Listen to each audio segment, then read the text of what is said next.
Hello दोस्तों, कैसे हैं आप सब। स्वागत है आपका सीबीसीटी एंड एमपी एग्जाम में। जैसा कि हम आप लोगों के लिए डेली टू डेली के लिए क्लास चला रहे हैं। कल हमारी क्लास किसी कारण से हो नहीं पाई थी।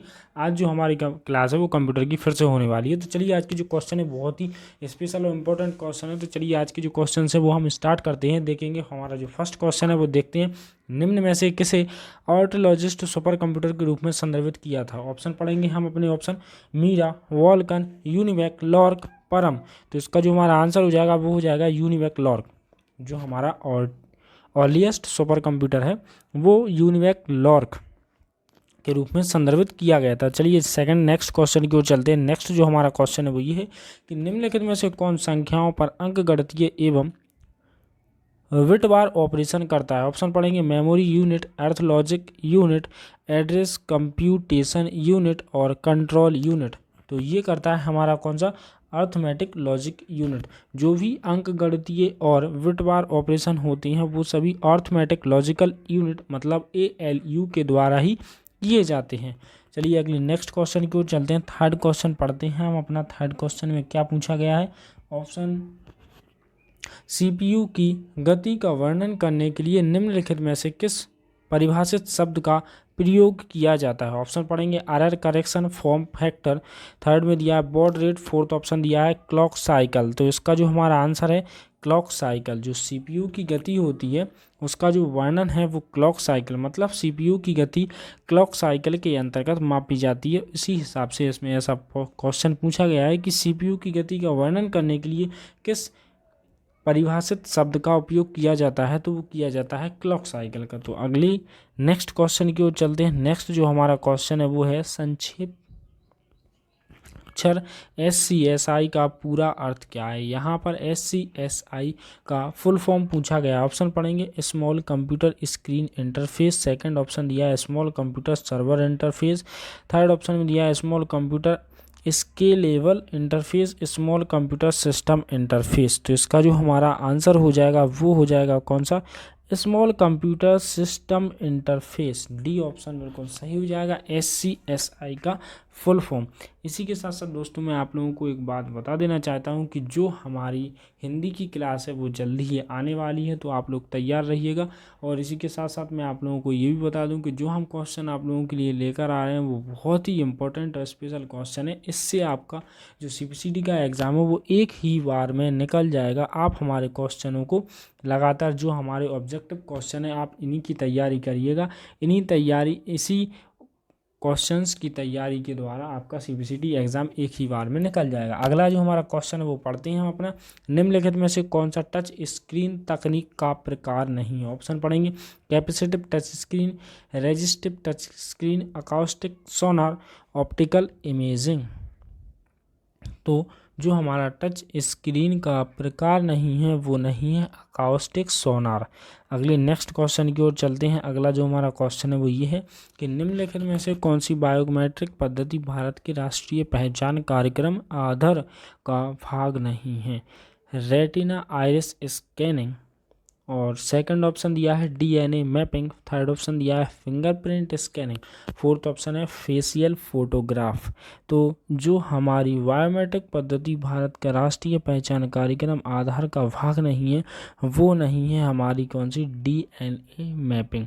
बाकी आधार कार्ड जब भी बनवाने जाते हैं या उसमें अपडेट करवाने की टाइम पर हमें रेटिना स्कैनिंग करनी पड़ती है, फिंगरप्रिंट स्कैनिंग और फेशियल फोटोग्राफ, ये सभी होता है उसमें। अगला नेक्स्ट क्वेश्चन है हमारा। ब्लू रे डिस्क द्वारा निम्नलिखित में से कौन सा फाइल सिस्टम का प्रयोग किया जाता है। FAT, NTFS, FAT32, UDF। तो ये जो हमारा ब्लू रे डिस्क के द्वारा फाइल सिस्टम का प्रयोग किया जाता है वो किया जाता है हमारा UDF में। किस पर, ब्लू रे डिस्क द्वारा जो फाइल सिस्टम का प्रयोग होता है वो होता है हमारा UDF। अगले नेक्स्ट क्वेश्चन की ओर चलते हैं। जो हमारा क्वेश्चन है वो ये है कि फ्लैट बेड प्लॉटर के बारे में निम्नलिखित में से कौन सा कथन सही है। ऑप्शन पढ़ेंगे। यह आर्म का प्रयोग करते हुए कार्य करता है जो एक पेन को एक कागज पर चलाता है। सेकंड ऑप्शन दिया है यह आर्म का प्रयोग करके काम करता है जो कागज को पेन के नीचे चलाता है। थर्ड ऑप्शन दिया है यह आर्म का प्रयोग करके काम करता है जो कागज को प्रिंट नोजल के नीचे चलाता है। फोर्थ में दिया है यह आर्म का प्रयोग करके काम करता है जो प्रिंट कार्ट्रिज को कागज़ पर चलाता है। तो जो हमारा फ्लैट बेड प्लॉटर होता है ना, वो आर्म का प्रयोग करते हुए कार्य करता है और एक पेन को एक कागज़ पर चलाता है। जो हमारा फ्लैट बेड प्लॉटर है उसकी एक विशेषता है कि आर्म का प्रयोग करते हुए कार्य करता है और एक पेन को एक कागज़ पर चलाता है। अगला 9वें नंबर का हमारा क्वेश्चन है वो ये, स्मार्ट कार्ड तकनीकों में सिम का अर्थ क्या है? Subscriber identity making, subscriber identity module, subscriber identity mechanism, subscriber identity manifest. तो जो हमारा सिम तकनीक में सिम का जो अर्थ है वो ये है सब्सक्राइबर आइडेंटिटी मॉड्यूल। अगला नेक्स्ट क्वेश्चन पढ़ते हैं। अगला जो हमारा क्वेश्चन है वो ये है कि कंप्यूटर हार्डवेयर के मूल निर्माता द्वारा प्रमाणित गति से तीव्र गति पर काम करने के कॉन्फ़िगरेशन को क्या कहा जाता है? ऑप्शन पढ़ेंगे clock cycle, clock rate, under clocking, over clocking. तो इसका हमारा आंसर है वो कौन सा है? Over clocking. अगला नेक्स्ट क्वेश्चन पढ़ते हैं। अगला जो हमारा क्वेश्चन ये है कि वॉशिंग मशीन में वॉशिंग प्रोग्राम निम्नलिखित में से किसके तहत वर्गीकृत किया जाता है? ऑप्शन पढ़ेंगे ब्रॉडवेयर, वायोस, फर्मवेयर या फिर मॉलवेयर। तो जो हमारा वॉशिंग मशीन में वॉशिंग प्रोग्राम जिसके तहत वर्गीकृत किया गया है वो किया जाता है फर्मवेयर के द्वारा। चलिए अगले नेक्स्ट क्वेश्चन की ओर चलते हैं। नेक्स्ट क्वेश्चन पढ़ते हैं। फर्मवेयर वे एप्लीकेशंस होती हैं जैसे कि हमारे मोबाइल में कुछ एप्लीकेशंस ऐसी होती हैं जिनको हम ना चाहते हो भी अनइंस्टॉल नहीं कर सकते हैं। मतलब उनको इंस्टॉल वो जब से मतलब जैसे हमने मोबाइल ख़रीदा उस टाइम पे कुछ ऐसी एप्लीकेशंस आती हैं जो अनइंस्टॉल नहीं होती हैं, वो फर्मवेयर एप्लीकेशंस बोली जाती हैं।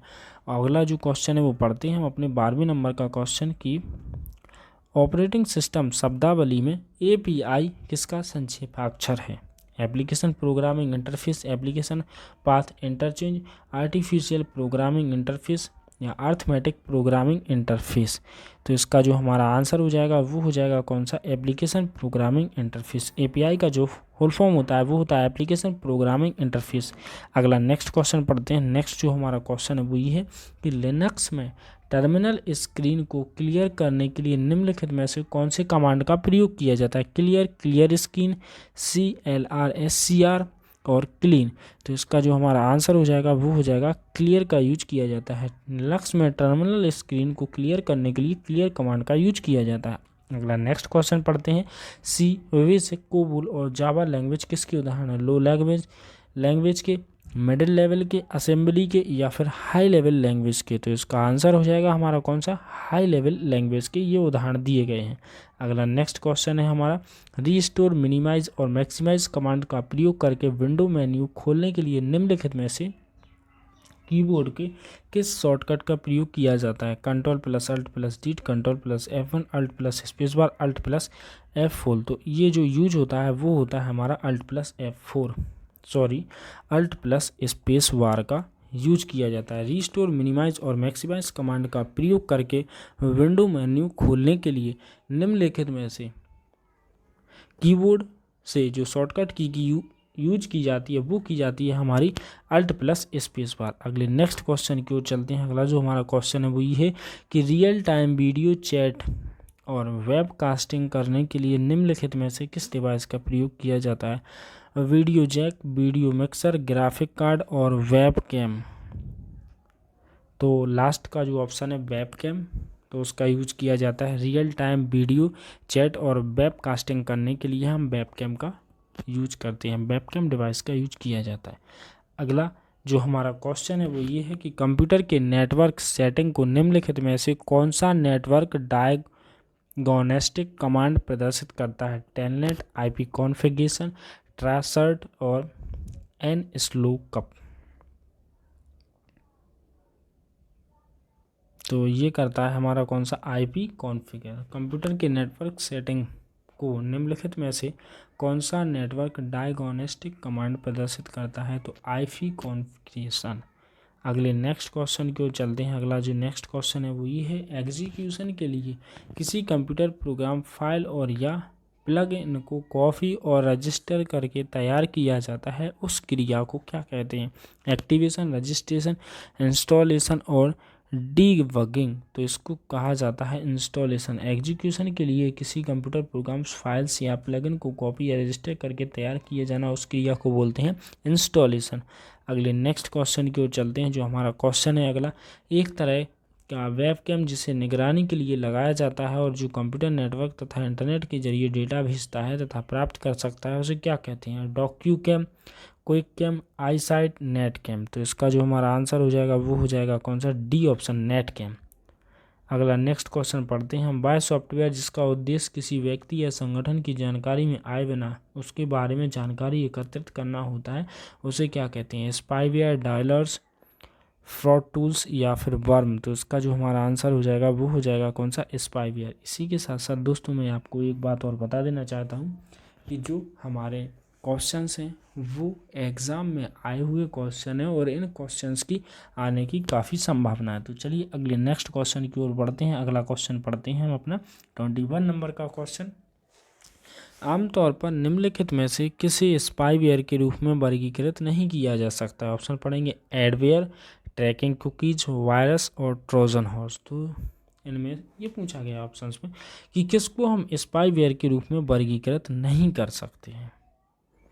तो जो हमारा वायरस है वो वायरस को हम क्या स्पाईवेयर के रूप में नहीं कर सकते हैं या उसके रूप में नहीं वर्गीकृत कर सकते हैं। चलिए अगले नेक्स्ट क्वेश्चन की ओर चलते हैं। अगला जो हमारा क्वेश्चन है वो है यूनिक्स सिस्टम में यूजर्स के बारे में आवश्यक जानकारी ब्लैंक फाइल के तहत स्टोर की जाती है।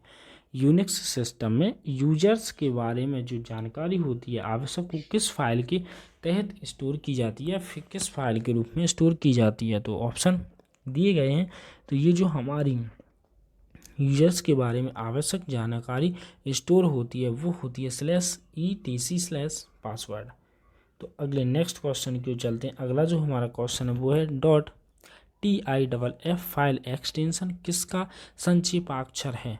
ऑप्शन पढ़ेंगे transmission image file format, second option दिया है transformed image file format, third दिया है turned image file format, fourth है टाइम इमेज फाइल फॉर्मेट। तो इसका जो हमारा आंसर है वो है tagged image file format. C option में दिया है TIFF फाइल एक्सटेंशन, जो हमारा फुल फॉर्म है वो है टग्ड इमेज फाइल फॉर्मेट। अगले नेक्स्ट क्वेश्चन की ओर चलते हैं। 24 नंबर का क्वेश्चन पढ़ते हैं। विंडोज OS में फोल्डर के भीतर सभी फाइलों का चयन करने के लिए निम्नलिखित में से किस शॉर्टकट का प्रयोग किया जाता है? किसमें? OS में। विंडोज OS में फोल्डर के भीतर सभी फाइलों का चयन करने के लिए हम किस शॉर्टकट की का यूज करते हैं? ऑप्शन पढ़ेंगे Ctrl+A, Ctrl+Z, Ctrl+Pi, Ctrl+F। तो सभी चीज़ों का चयन करने के लिए हम Ctrl+A का यूज करते हैं। अगला नेक्स्ट क्वेश्चन पढ़ते हैं। अगला जो हमारा क्वेश्चन है वो ये है, कंप्यूटर में एक ऑपरेशन जो डेटाबेस को उसकी पूर्व स्थिति में लौटा देता है उसे क्या कहते हैं? रीसेट, अंडू, रोलबैक या फिर कमिट। तो इसको बोलते हैं हम क्या? रोलबैक। कंप्यूटर में एक ऑपरेशन होता है जो डेटाबेस को उसकी अपनी पूर्व स्थिति में लौटा देता है, उसे बोलते हैं हम रोलबैक। अगले नेक्स्ट क्वेश्चन की ओर चलते हैं। Library of technical documentation MSDN किसका संक्षेपाक्षर है? Microsoft developer network, Microsoft designer network, Microsoft database network, Microsoft discovery network. तो जो हमारा library of technical document MSDN है वो हमारा माइक्रोसॉफ्ट डेवलपर नेटवर्क का छोटा रूप है और फुल फॉर्म उसका होता है माइक्रोसॉफ्ट डेवलपर नेटवर्क MSDN का। अगला क्वेश्चन ये फिर से रिपीट हो गया। तो चलिए अगले नेक्स्ट क्वेश्चन की ओर चलते हैं। एक डॉक्यूमेंट डिफ़ॉल्ट रूप से ब्लैंक मोड में प्रिंट होता है। ऑप्शन पढ़ेंगे लैंडस्केप, पोर्ट्रेट, पेज सेटअप या फिर प्रिंट प्रीव्यू। तो ये होता है डिफ़ॉल्ट रूप से हमारा पोर्ट्रेट। तो चलिए ये क्वेश्चन भी कर लेते हैं। विंडोज OS में सिस्टम विफल होने के मामले में ऑपरेटिंग सिस्टम को इसकी पूर्व स्थिति में रीस्टोर किया जा सकता है, उसे क्या कहते हैं? Resume point, revert point, reset point या फिर रीस्टोर पॉइंट। जो हमारा विंडोज OS सिस्टम है वो विफल हो जाए तो उस स्थिति में ऑपरेटिंग सिस्टम को इसकी पूर्व स्थिति में रिस्टोर किया जा सकता है, उसे हम क्या कहेंगे? तो उसे बोलेंगे हम कौन सा? Restore point. डी ऑप्शन दिया गया है। चलिए चलते हैं अगले नेक्स्ट क्वेश्चन की ओर। कि किसी शब्द के नीचे लहरदार लाल रंग की रेखा प्रदर्शित होती है, यह शब्द है। ऑप्शन पढ़ेंगे। पाठ की पंक्ति के लिए काफ़ी लंबा, शब्दकोश की फाइल में नहीं है और इसकी वर्तनी गलत हो सकती है और उस विशेष वाक्य के लिए उपयुक्त नहीं है, या फिर डी ऑप्शन में दिया है क्रिया है। तो इसका जो हमारा आंसर हो जाएगा वो ये हो जाएगा कि शब्दकोश की फाइल में ये नहीं है और इसलिए इसकी वर्तनी गलत भी हो सकती है। लहरदार लाल रंग की रेखा यदि किसी शब्द के नीचे आए तो। अगला नेक्स्ट क्वेश्चन पढ़ते हैं हम अपना आज का अंतिम क्वेश्चन। किसी डॉक्यूमेंट में किसी विशेष शब्द या वाक्यांश को ढूंढने का सबसे तीव्र और आसान तरीका ब्लैंक कमांड का इस्तेमाल करना, रिप्लेस, फाइंड, लुकअप या फिर सर्च। तो ये फाइंड ऑप्शन का इसमें यूज किया जाता है।